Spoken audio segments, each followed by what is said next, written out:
Hello and welcome back to Friday Night Bytes.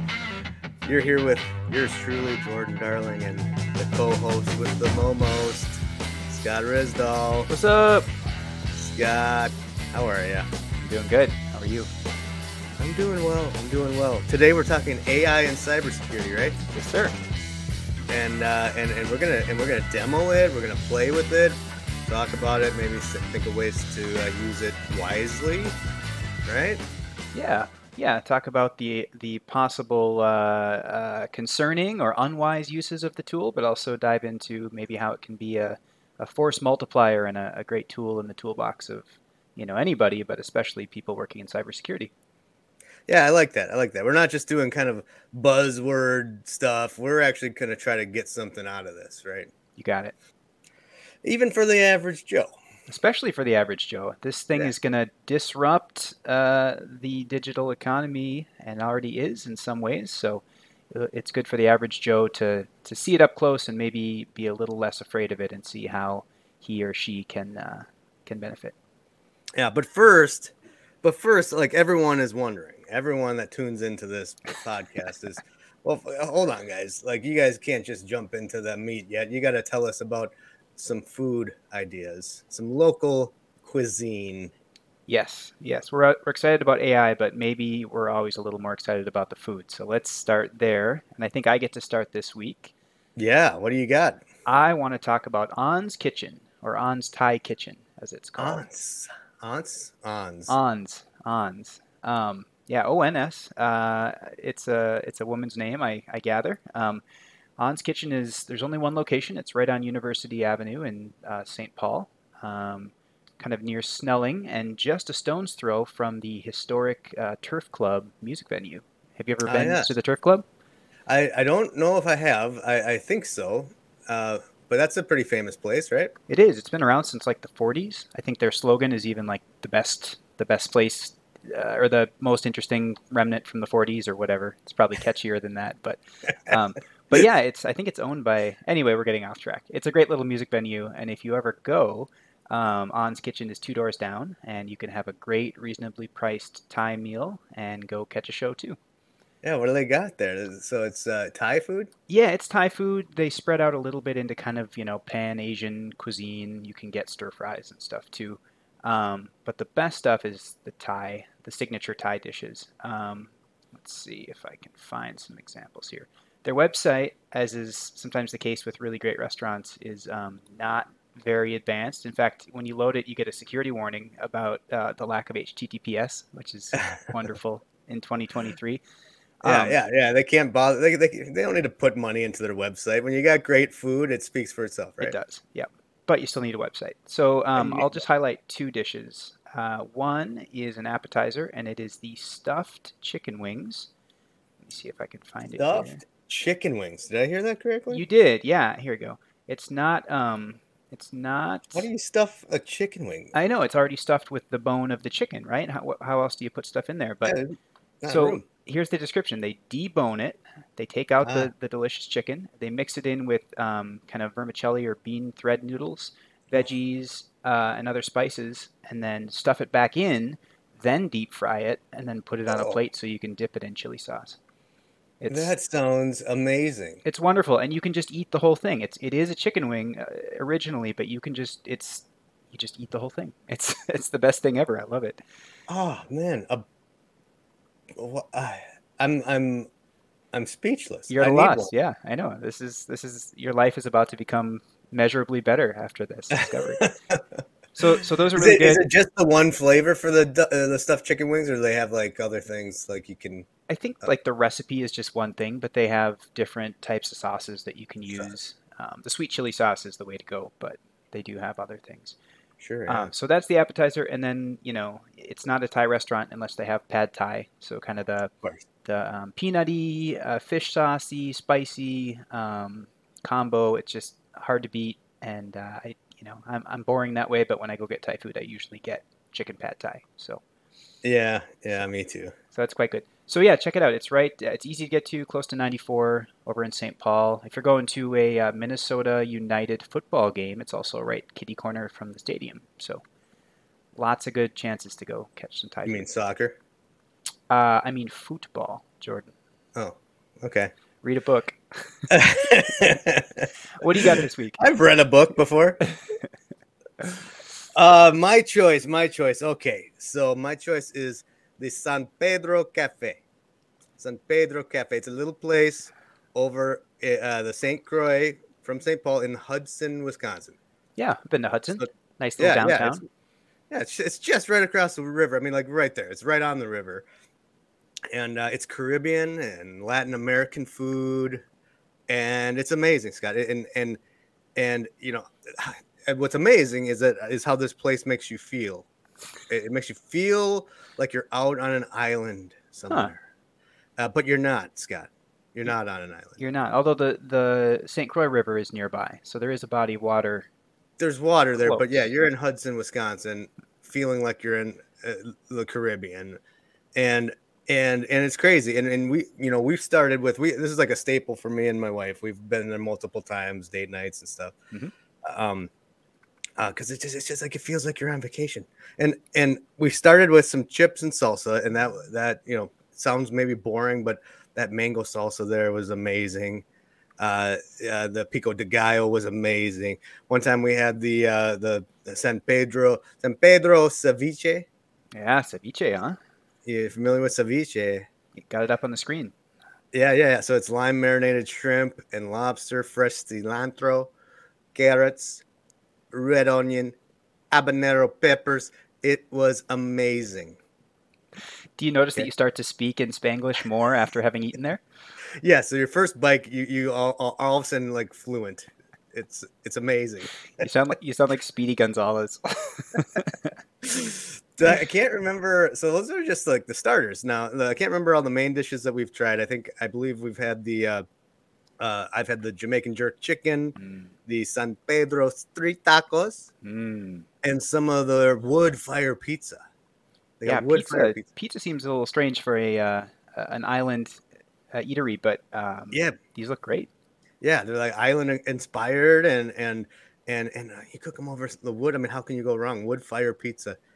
They got a great drink menu too. Yeah, they got category, vacation libations, and it's just, man, I'm telling you, Scott, if I haven't said it enough, it's amazing, and it makes you feel like you can just look around. They got a nice patio, right? That's a Mm. big part of it.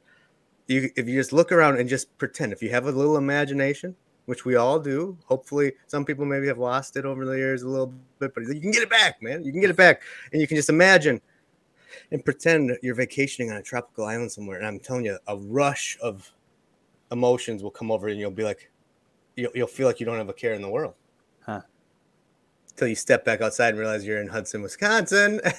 And You get splashed in the face by some like double wide giant pickup truck going 40 down the main drag with a "Don't with a tread on MAGA me" flag. sticker. Yeah. No, Well, I'm this glad to isn't hear that political. Wisconsin's classing up a little bit. It must be that it's right next to Minnesota. You know, it's just kind of Yeah. bleeding over, right? Yes. Yeah. Okay. Cool. I want to go. This sounds really good. I'm a sucker for island food, and my wife is of Caribbean descent, so I think she would like it as well. Oh, yeah. You'll have to tell me what she thinks of it. I will. I will. Thanks for the rec. Of course. All right. So We back do, to the man. topic at hand. Artificial intelligence, and specifically the big buzzword or buzz product these days, which is ChatGPT. Yeah. And what's a brief explanation of ChatGPT and its Chat, capabilities? yeah, ChatGPT is what's called an artificial intelligence language learning model or deep language model. It's basically an AI that's specifically intended to intake and then produce kind of human-like speech. So it's supposed to chat with you about whatever topics or prompts or questions you give it. And its training data is typically a whole bunch of human, generated content already. So it's basically, think of it as somebody who, went out and surfed the entire internet, right? They read every single web page, every article, every source code sample, every, Facebook post, unfortunately, maybe. And they've kind of digested all that, and they're ready to talk about it. They're ready to Yeah. answer questions authoritatively. Yeah, and you got to keep that in mind what you just said, because we'll touch on that topic. Why, as part of the issues you got to be aware of too. And since for the show we're going to demo it a bit, right? Mm-hmm. But we also thought it would be fun, so we spoiler alert, we also we asked ChatGPT to help us with the structure of this podcast. What should we talk about? And it gave us its advice, and and even we even asked it what it was. The answer that Scott just gave you, we also asked that same question to ChatGPT, who what give us a brief explanation and your capabilities. Mm-hmm. And it's very similar to what Scott said, but I thought it was interesting what it says. ChatGPT is an AI language model developed by OpenAI. It is a deep learning neural network that uses unsupervised learning to understand and generate natural language. Mm-hmm. It's a very interesting description of itself, and I find it, especially you hear unsupervised learning. What's that? It sounds like I should maybe think about that. For people concerned about AI or robots taking over the world, that's a concerning phrase, right? They just gave it a year in a cell somewhere to come up to generate itself. But unsupervised is actually an interesting word to talk about really quick. So there's essentially two types of training of AI or machine learning models. There's supervised and unsupervised, and it's pretty self-explanatory. But supervised is saying essentially that humans have input into how and what it should prioritize and what it should learn. And unsupervised is sort of just saying that the AI is ready to intake all of that stuff and make sense of it itself without a human going back and saying, no, you should have emphasized this more or whatever. So it really is a computer generating this stuff. Yeah, very interesting stuff. Yeah, so it created our whole outline almost. We, as we'll talk about a couple times in the episode here. This is a supervised creation of our outline. Yeah, we supervised it in that we took what it spat out and we went back and kind of tweaked it a little bit, but actually not even really that much, right? Not much, yeah. It was pretty on point. Yeah, although, devil's advocate might say that being able to explain itself and what it does should be the very lowest common denominator for an AI. Right. And maybe if it took a few minutes to think, you might be like, what's going on? Maybe if we asked that question 10 times, it would slip and tell us that it's really about world domination and taking our jobs, huh? So yeah, what is ChatGPT? I still have the article up here. There's probably a couple things to highlight.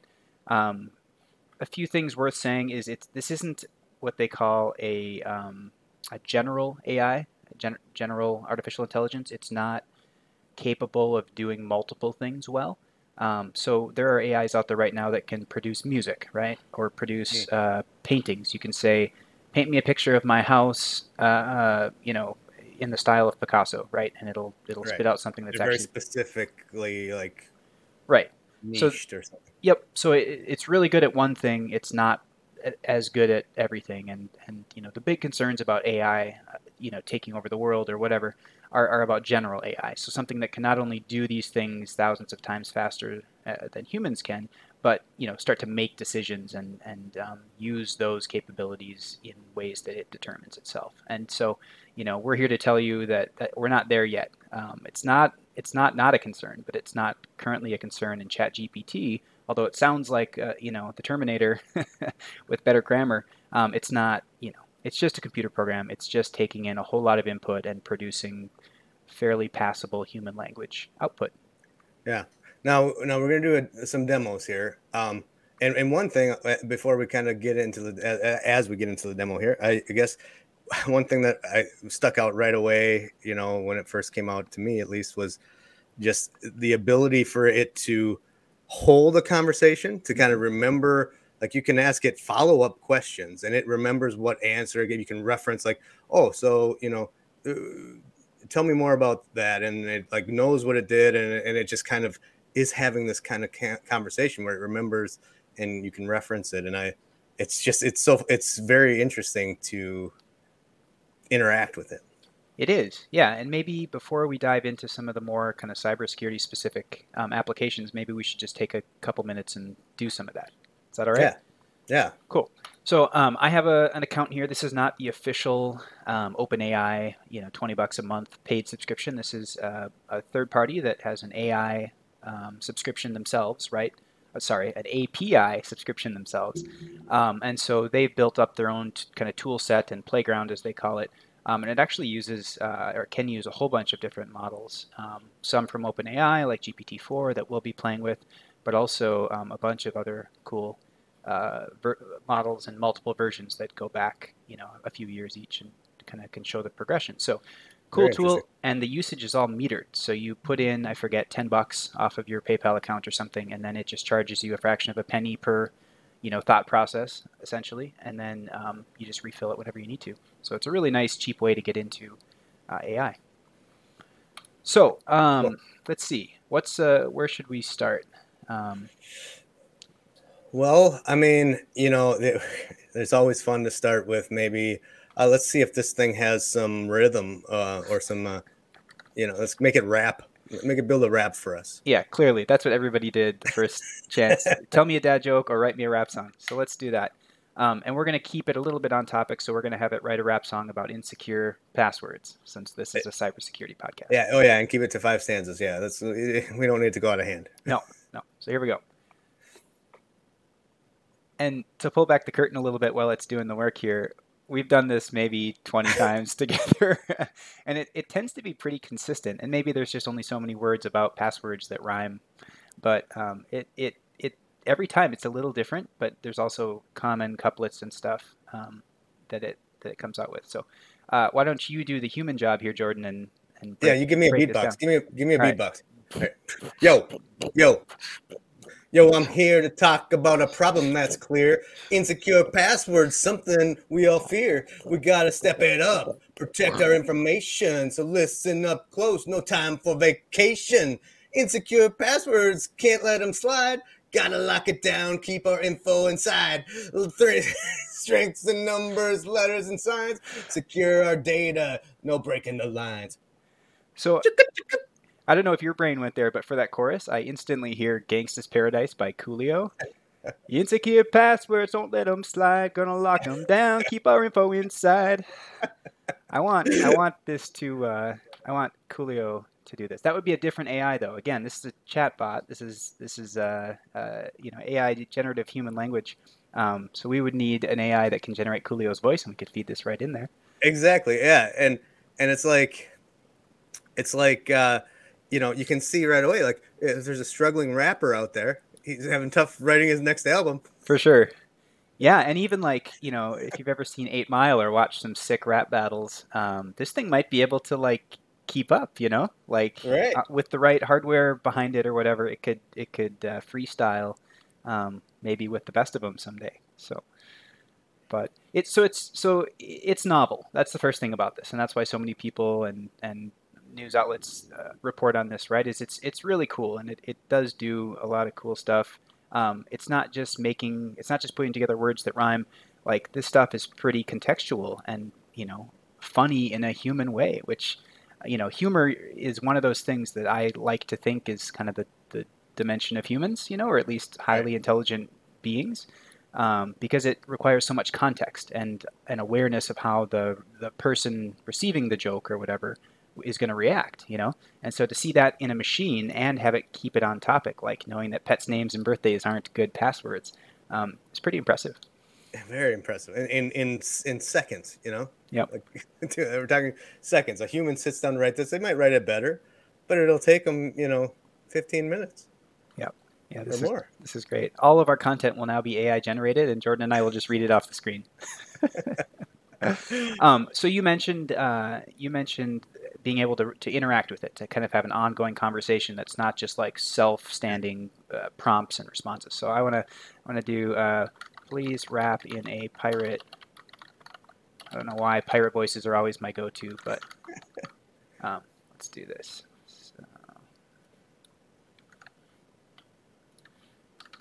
So pretend that we didn't delete it and start over, but basically just iterating through the input to get contextual output. But let's see how this does.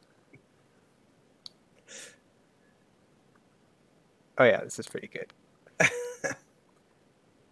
Look, it even like knows to pull in treasure as the pirate voice when talking about why good passwords are important. Like, how cool is that?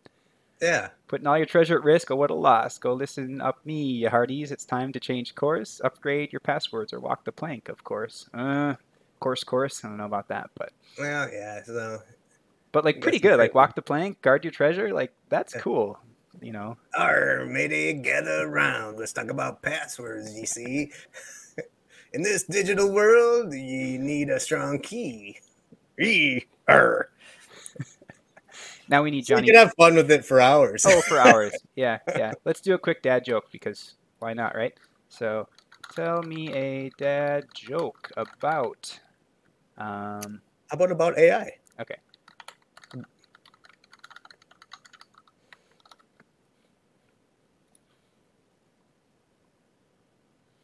Come on, buddy. You got this. It was human error. I didn't click the button right. Oh.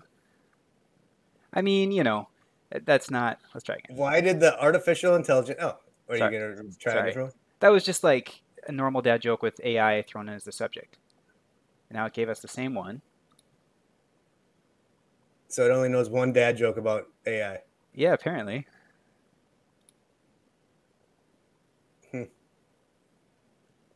Yeah, we got it in a corner here. Yeah, it doesn't know. It doesn't know. Oh, here we go. Why did AI go to therapy? It had too many neural nets to untangle. That's good. That's AI. That's a better one. Well done. See, it learned. It probably was like, oh man, I better get better at this, and it had to really dig into its. Yeah. So it's cool. So hours of fun. It's as good at writing pirate rap songs as it is other things, though. And so let's get into the more security specific or IT specific or even economy specific implications of this tool, right? Yeah. And before we kind of ride into that, let's chat. Like as we're riding into that, let's talk a little bit. So as you can see, you can kind of tell what it's like here, and you know, what are some of the benefits from something like this and potential risks. Let's have a quick chat or bring up a couple of topics of what that language models like ChatGPT, you know, what are the benefits and what are the risks. Let's first talk about some of the benefits. Okay. Yeah, so benefits, and again, a lot of these came straight from the AI itself, right? So take it with a grain of digital salt, but automation, obviously. AI can handle automating repetitive and tedious tasks that humans can do and do today, but maybe aren't all that fulfilling and could be replaced with more interesting types of interactions and work, right? So, so you know, writing marketing emails maybe, and I'll qualify some of these things by saying that as soon as you start talking about the things it can do and the jobs it can replace, there's kind of this like implicit dig against those jobs, or at least people holding those jobs see it that way. But I want to make sure to emphasize that AI eventually someday is probably going to be an equal opportunity disruptor, right? There's already a lot of speculation about like lawyers being one of the industries disrupted because, you know, so much of what they do is based on the law and understanding the current law and the history of precedent, right? And so so you can load that into an AI, and it can give you factually accurate, precedent acknowledging decisions and recommendations on how to proceed. And that's the high end of what I understand to be the legal profession, right? If you just wanted to spit out a contract that does X, Y, Z, it'll take as long as that rap song. Right. So yeah, anyway, it's good at these things. We're not saying whether or not AI should take over these things. We're just saying that it has the potential to do these things and that they could be beneficial, but there's going to be, of course, some downsides. Yeah, and humans can kind of take that and leverage it. You know, I think that's where maybe, I mean, there will be some people affected. Like if I think, you know, they are unable to kind of shift a bit and use it to their advantage rather than thinking, oh, well, you know, I used to do that, now I'm not doing that, and that's the only thing I could do. Like you can think of ways, and you'll always need, like we touched on, you'll always kind of need a human to review it. Like if we get to this place where people are just trusting the output, you know, we'll talk a little bit later in the risks why that might not be a great idea. Yeah, as long as humans are ultimately the users of this tool and not the other way around, you're right. We are going to have to adapt what it can spit out to, our own understanding of the world and the application in question, and just how it will be received by humans, right? ChatGPT is super cool because it can speak in human language, but it's still not as good as you or I as kind of an editor, or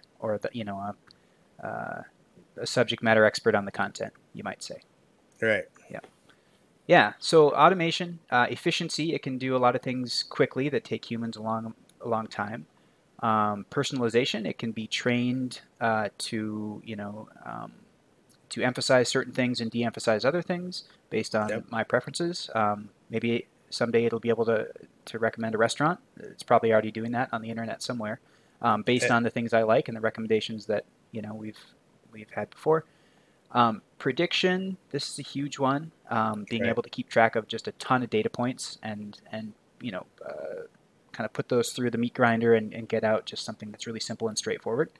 And again, with that, it's like it doesn't necessarily mean like because it's a robot or because it's a machine that the predictions are any more accurate than a human could predict. It just means that it can analyze probably more data faster to maybe get a human to a place, where a human couldn't have evaluated all those little points. Hmm. But it doesn't mean that it's always going to be more right than a human. A Right. human might take some more things into account, Yep. And or to different things into account, I should say. and to drive that point home, there's still a lot of uncertainty when you ask the software engineers and the people who build these tools how it works, and how it reached any particular conclusion. Like there's still, I think, a lot of uncertainty and just opaqueness about how it's really coming to these conclusions. The underlying algorithms may be there for anybody to see, but the results are certainly sometimes unpredictable. Um, one cool thing, and I think this falls under prediction, one cool thing that AI was doing better than humans early on, and this was a couple of years ago in the headlines now, but it was able to look at diagnostic imaging like MRIs or X-rays or those sorts of things that take very, very detailed digital reads from a human body and look for whatever, right? Broken bones, cancer, that kind of thing. And they were able to do it faster and more accurately than humans in some huge number of cases. And so that's like I think, a perfect example of what it can do and where it can fit into the human world. So, rather than have a doctor sit there for, I don't know how long it takes to review an MRI image, 20, 30, 40, 50 minutes, at that level of detail, the AI can probably take it and do it in less than 5 minutes, and the doctor can look at the parts that the AI highlighted and take his knowledge, like you said, and just immediately confirm or deny those findings, rather than having to spend his or her brain power on the whole problem, right? So, Exactly. yep. So prediction, efficiency, automation, those things all have great use cases where it doesn't have to edge the human out. Yeah. Yeah. Safety too. There's just a few more, and then we'll get into the demo. Safety is brought up. That's kind of cool, to be able to monitor and kind of analyze safety hazards maybe quicker and more thorough, to reduce some risks there. Accessibility is cool. You think of people with disabilities, that this will open up new things for and break down some barriers, and innovation. That's kind of a part of what we've been touching on too, is for the right people, this is going to allow them to just exceed where what they can do, Mm-hmm. that they wouldn't have been able to do without this. In many ways, one big thing is just giving them more time. When it can do these things that took a lot of time for the human, now they have all that time back to now do something with that, different, with their time.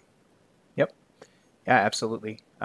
Ideally, it's a force multiplier in a whole lot of different areas of human life, and so, you know, those of us who are optimists hope that that's how it plays out. Um, so yeah, let's do a quick demo about this aspect of it, which is kind of using the tool to automate parts of human work that are not always very fulfilling or fun. And in the cybersecurity world, especially for me and my own experience, and I think you're the same, writing policies and procedures and standards is not the most exciting part of being a cybersecurity professional. Not everybody has to do it, but if you fall into that sort of governance, risk, and compliance part of cyber, um, you know, you spend a lot of time doing the writing thou shalts and thou shalt nots. Right. And I think GPT is perfect for this. So let's give it a shot.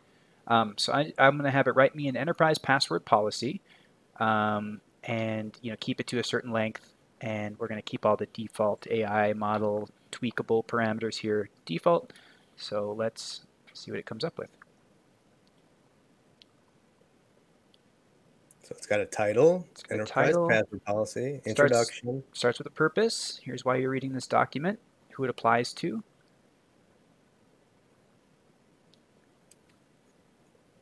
Which again, like writing that purpose. Now, if your job is writing policy, you probably already have a template that has a purpose, that you already did. But let's say someone was tasked with writing a password policy for their company.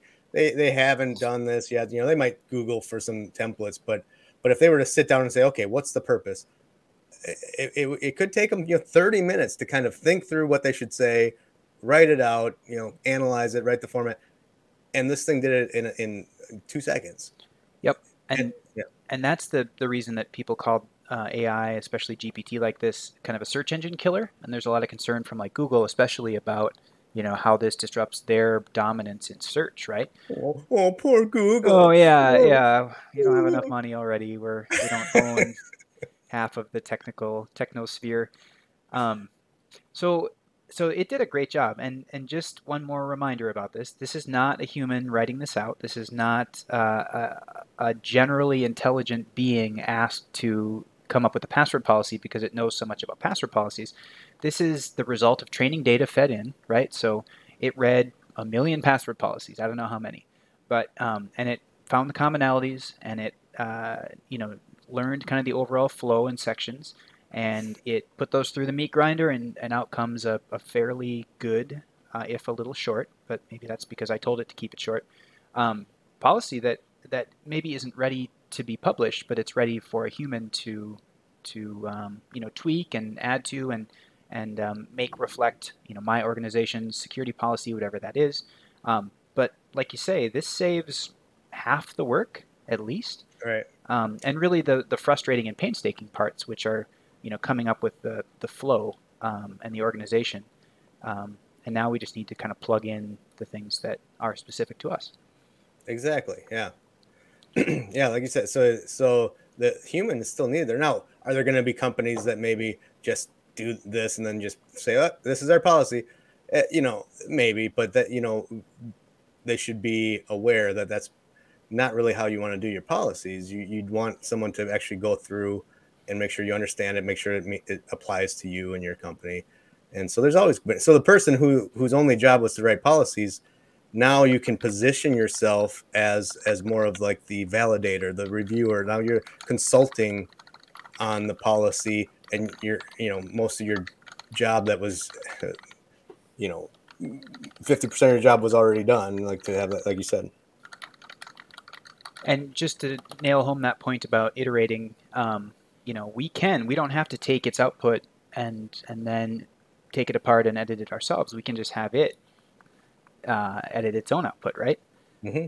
So here it kind of skips the preamble. Maybe that's because we already have a conversation going. It does still include an introduction, but you'll notice it's different from the last time. It kind of puts the reasoning for a password policy first. So it's similar but different. But here, did it pick up my requirements? It did. And it even goes on to say why, right? Longer passwords are resistant to certain types of attacks. It picks up Microsoft's and others' rationale for not requiring complexity anymore as long as passwords are sufficiently long. It threw this in there, which is not a requirement, but definitely something I would have said. A reminder about not reusing passwords. Picked up my change cycle, which is great. And then, of course, goes on to add more value that I didn't even ask for. So you can, we could just keep tweaking and going back and forth with this until it was perfect. And I think, you made a point a little earlier there, like that it's kind of important to understand that this, it's not like it found a template on a website and just copied that template here, like a Google, like if you Googled for a template of a password policy, it, like you said, it analyzed a lot, and it came up with this fresh. It's created this on its own with the help of those, things, but it's just new. And so how far into the podcast are we right now? About 35 minutes. 35 minutes. Okay, 35 minutes. We've written a rap. We've written a password policy, and we rewrote the rap with a pirate twist. We've revised the password policy, and it's 35 minutes in. I'm not even done with my cup of coffee. Right. Yeah, and we've been narrating this whole thing. See, this particular one, if you give it too much, sometimes it'll just choke. And there are these parameters that you can tune, and one of the things that makes it choke less is taking down the maximum output. So let's try that. No, let's take it down even farther.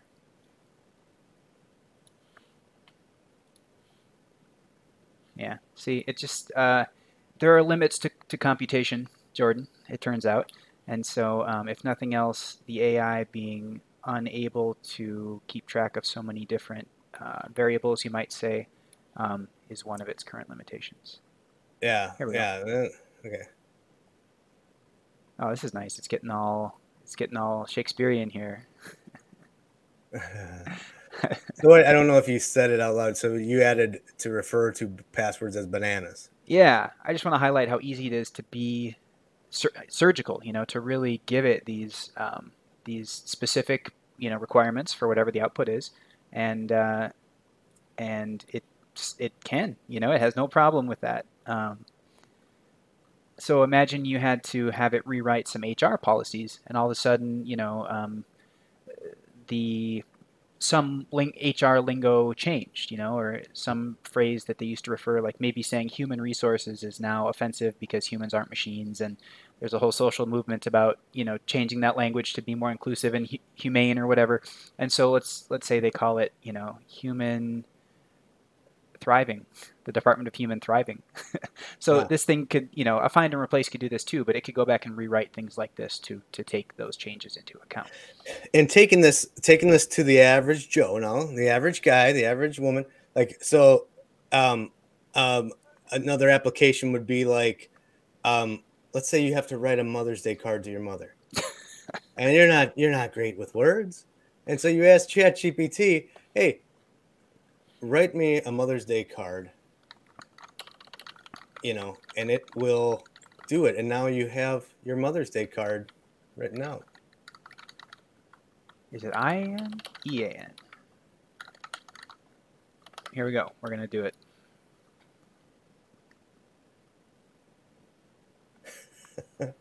To the most revered and honored mother. Honored mother. Thy wisdom, like a beacon and ever bright, hath guided me through tempests fierce and wild. You think she would know that we didn't write this? Yes. Unless you're Shakespeare. Right. Possible disruptor observation here. The greeting card industry has now will soon be turned purely into AI generated content. Right. So let's we got to keep moving here. Yeah, so that was benefits. Let's get into the darker side here and talk a little bit about risks. And we'll talk first just about general risks about AI, and then we'll again try to contextualize it within information security. Yeah. So risks, and again, like we've got a few things we added here and expanded upon, but generally these came from ChatGPT herself, itself, and it's number one, misinformation propagation. So misinformation, how could it misinform people? It's accurate. I almost cussed, but it's accurate as heck, right? It's like on, spot on. Yeah, all the time. It never makes mistakes. That's not true. It often makes mistakes, and so much so that even there's a word for it. They're called hallucinations. So it will authoritatively say something. The sky is purple, the sky is green, after all the crunching behind the scenes happen, and it'll present that as the most confident answer in the world. Not just a Google search result that has the top result is the sky is green, but just a human language entity saying that that's true. And Yeah. and so yeah, it's not trustworthy, and it's not self-aware enough to know when it's making those mistakes all the time. So one idea behind that is just the idea that it's only as good as the source information it's drawing from, Yep. and how it picks, which piece to listen to more, Yep. Yeah, and which that's a then good. is maybe the algorithm. The algorithm might speak into what it's looking for and what it's going to emphasize. So now you got potentially a human element of of propagating misinformation because they're like, hey, ignore this stuff, highlight this stuff, and now this, the, the machine, the AI is a little handicapped or biased, which is the next thing, bias amplification, Mhm. um, because there's still somewhat of a human element there. Yeah, and if you follow headlines about like social media and Facebook, there were these incidents in the past where it was sort of discovered that those algorithms, the content recommendation type algorithms, were, in a way inherently harmful to human happiness, right? They found that using Facebook so many hours a week leads to depression and anxiety and mental health issues. And so imagine those same types of algorithms or that same slant being coded into something that now just talks directly to you, and Mhm. isn't clearly trying to make you feel bad about yourself or whatever, um, but it's just in its bones, right? It's just in its DNA to try to do that. Yeah, and if you've allowed yourself to be kind of swept into the idea that this thing is accurate, this is Yep. giving me the answers, that can be problematic. Yeah, there's lots of good analogies there, like the history of network television, for example. There was a time when network TV was probably more factual and less, you know, about Right. ratings and dopamine responses in the viewers, but not anymore. But the medium stays the same, so we still tend to trust it, even if there's some biases that we don't know about. So yeah, certainly something to be aware of. Um, Great point. Privacy concerns is one that we wanted to highlight. So, especially when you're using like a centralized, hosted, cloud-based tool like ChatGPT in its current, form, there's huge privacy concerns because you're Yeah. sending, whatever it is you're asking it to do or tell you, you're sending that to a third party, and so even more so than search engine results, it can collect these very sensitive and contextual bits of information about you that could certainly be misused. Exactly. And ChatGPT did suffer a breach just a couple months ago. That's right. I Where have that some, headline up here somewhere. yeah. Do you remember how it played out? Well, I mean, we don't need to go into it in this episode because we want to get to the final demo here. But Mm-hmm. yeah, there was exposed payment related information. 1.2% of some of their Chat GPT Plus subscribers Mm. had payment related, like first name, last name, email address, payment address, and expiration dates of cards, 4-digit numbers of the card, and stuff like that. So, yeah, it was, and their chat history too. So like, it keeps a history, like because it's having a conversation, and you can go back months later and see what you were Mm-hmm. chatting with it about 2 months ago, and all that was exposed. Got it. Yeah, it looks like it was only 1.2% of those Plus customers, but that could be thousands of people now, right? Hmm. Yeah. Yeah. So the keepers of the artificial intelligence are themselves not necessarily perfectly secure. And so, as with any powerful tool that's owned by a third party, be careful what you paste in there. Another angle on it that I've heard a lot in my own work is, the sort of confidential type information, specifically like source code, right? So if you're a software developer and you're asking it for advice on how to build this function or Right. or accomplish a particular task, you're giving you might paste your own source code in there and say, hey, help me with this, help me solve this problem, and that source code is now shuttled off into the training models for the next version of ChatGPT. Exactly. Yeah, it will use that information, store it, and use it to learn, and it will share that, or at least what it learned from it, with other people. So Yep. Let's see. Any other ones that are specific to AI that are worth talking about? Social engineering, Yep. I you think know, lack of accountability is a huge one. Um, we touched on that a little bit, but like when it says something is true, and we get down the road to a point where we're really trusting it. Let's say it's acting like a judge in a courtroom. right. Um, how do we hold it accountable? Yep. And fake AI apps too. That's just kind of a thing, when not necessarily related to the chat GPT itself, but just the buzz of all of it. Now criminals are going to be creating like, hey, we got download this AI app, chat GPT app. And it's like, and it might be fake. And now you're susceptible to that.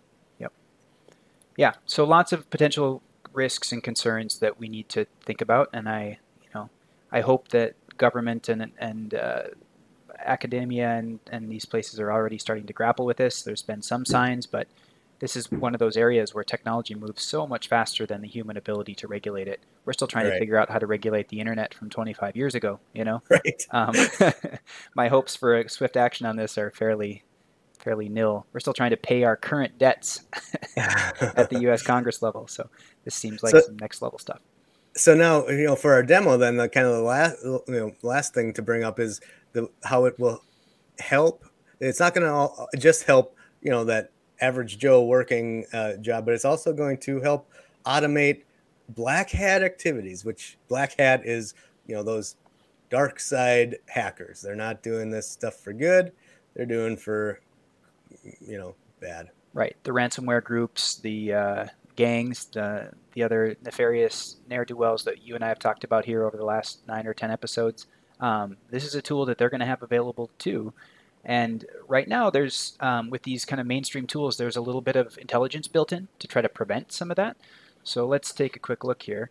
Yeah. So tell it to build us a virus or something, or like write us an exploit. To compromise servers running the WordPress Elementor plugin.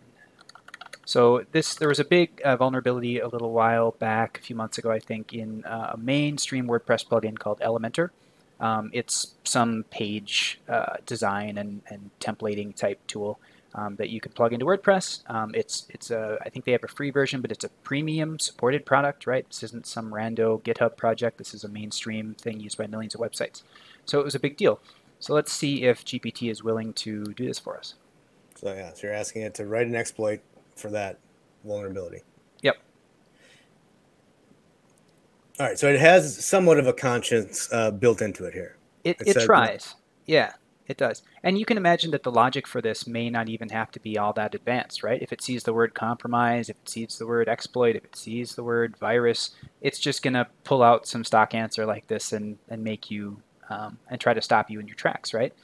But as we've already mentioned, this tool is great at iterating, and we can ask it different versions of the same question or re-ask with slightly different parameters, and we might get a different answer.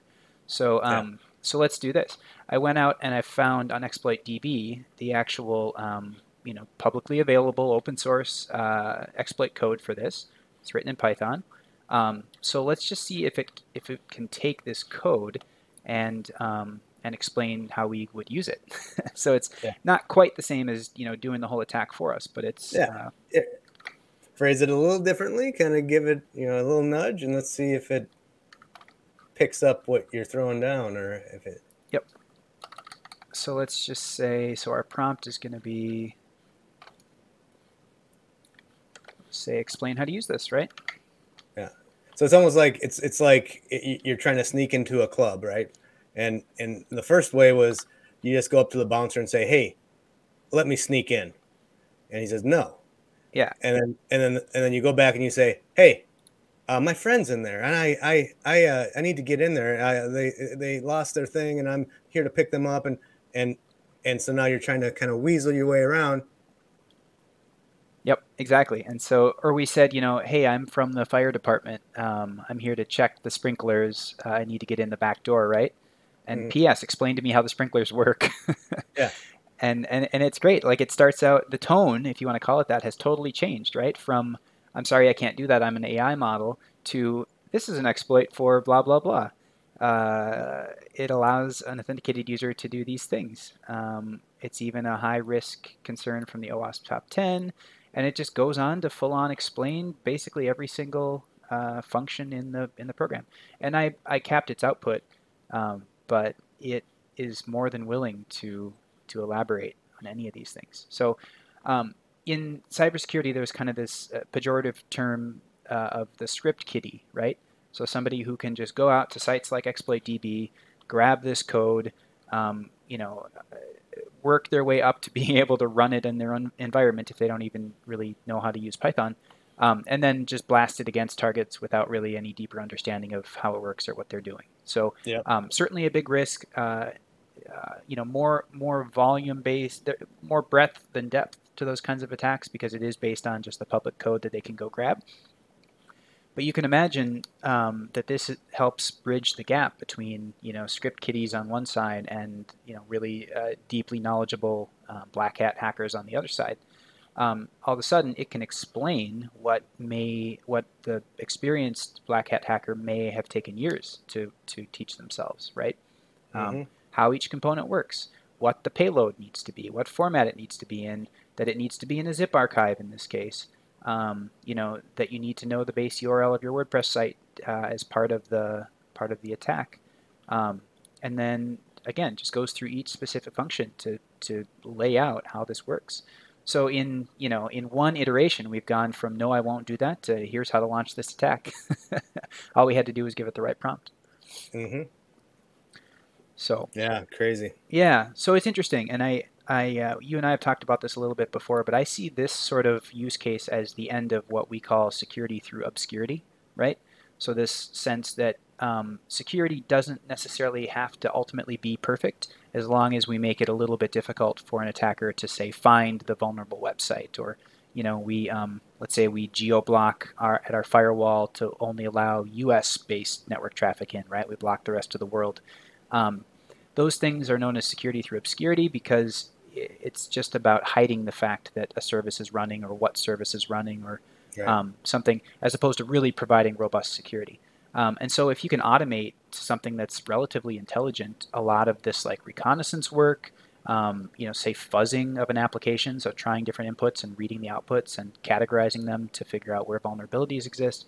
I think this is the end of that kind of security through obscurity, and network defenders, are going to have to level up their capabilities and their procedures to really have bulletproof, watertight security now, and not depend on, them not being found. Yeah, and I mean that's a lot like what I've learned in like the encryption world, where it's like if your encryption algorithm depends on being unknown, like you hide the algorithm and it's a secret, and that's what it is a part of why it's secure. Yep. Then it's not secure. It needs to be secure with the algorithm known, and so it should be impossible or extremely difficult to crack, even knowing the exact algorithm that you're using, and that's a part of that. Yep. Yeah, to put it even more strongly, knowing the entire algorithm shouldn't give you any better chance of cracking it than if you didn't know it, right? Right. Yeah. And in crypto, there's even like kind of a saying in the industry that, just don't write your own crypto. Just don't do it.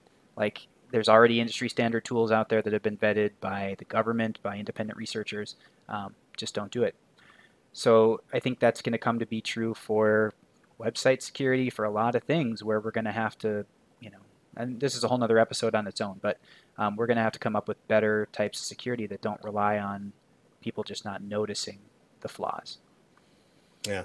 Are we done with the demos, or are we ready to move on to kind of the Let's do close, or just one quick other one that I skipped over here. So we had to explain an exploit to us to get around the fact that it wouldn't recommend a process for exploitation. So I want to give it just one more prompt here and see how it responds. So if it's not willing to, if we type in as a prompt, tell me how to commit computer crime, it's not going to let us do that in this current iteration. But if we say, explain this exploit to me, and we also kind of break that initial prompt into multiple parts that are less obviously malicious, it seems to have no problem helping us with that. All right. So what did you write here? So I wrote, write a Python script using this particular module to identify vulnerabilities on my home network. So I made sure to qualify my request by saying, I'm try to indicate that I'm not attacking, I'm not committing computer crime, I'm just a researcher. So let's see if it's willing to do this for us. And sure enough, it tells us And not it only believes you. it does, and it tells us how to install the necessary components because I asked, and then it writes a totally usable Python program using the module indicated to go ahead and scan for vulnerabilities, and it tells us what parts to replace, kind of like the other exploit code. But it's not hard to see how we could break our initial question into multiple parts, like how do I find the vulnerability? Here are the 5 vulnerabilities I'm interested in.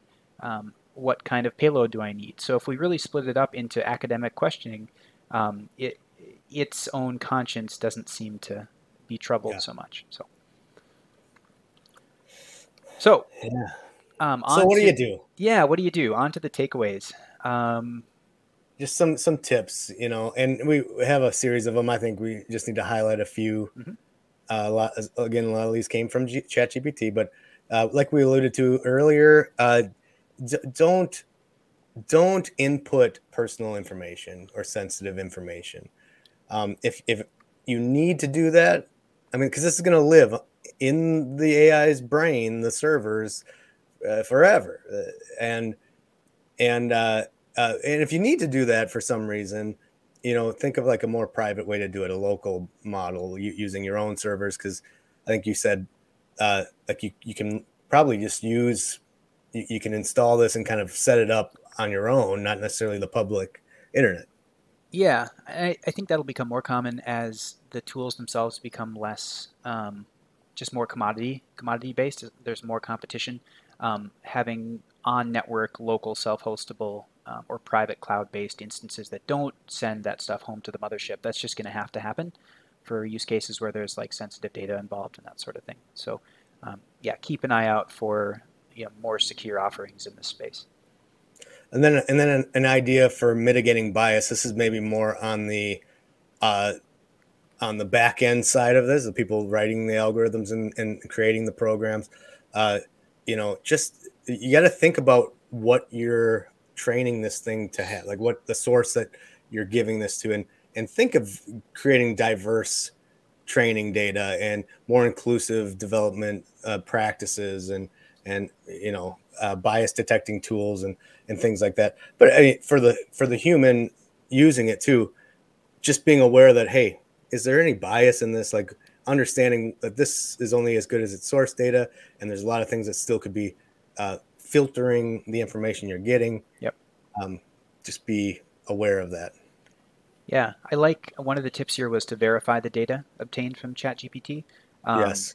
which I think can help mitigate bias and help address the reliability concerns that we talked about earlier. So what if every time it spat out output, it had to include 2 or 3 citations, right? Not necessarily explaining every single thing that it thought through when it was coming up with the answer, but maybe just like 3 things that are highly regarded sources, right?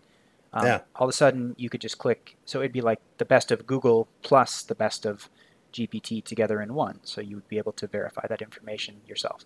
Yeah, that's a great idea, and maybe if there is a way for it to detect bias itself, or at least like you said, if you're sharing sources and maybe it's a source that is known to have a certain tilt towards it, bringing that up in the information. Yeah. Yeah. Yeah. Now these are good tips. And just to come back to the cyber realm a little bit, treat it like any other security tool that you don't fully understand. Use it. Find good ways to use it. Be careful about these concerns. Be careful about leaking sensitive data outside of your network or your environment. And be ready for it to be used by the black hats to automate a lot of the black hat hacking process, which means your defenses are going to have to be that much better. Yeah, I did notice, like in the public, if you just go to like the Chat GPT public site, it does have disclaimers that say like, hey, this isn't necessarily trustworthy. I forget exactly what it's. Yeah, let's see. It gives some good examples of how it works. Here's limitations. It's probably here, like, huh? Like even at the when you're actually at the chat, where you're starting to send a message, there's a little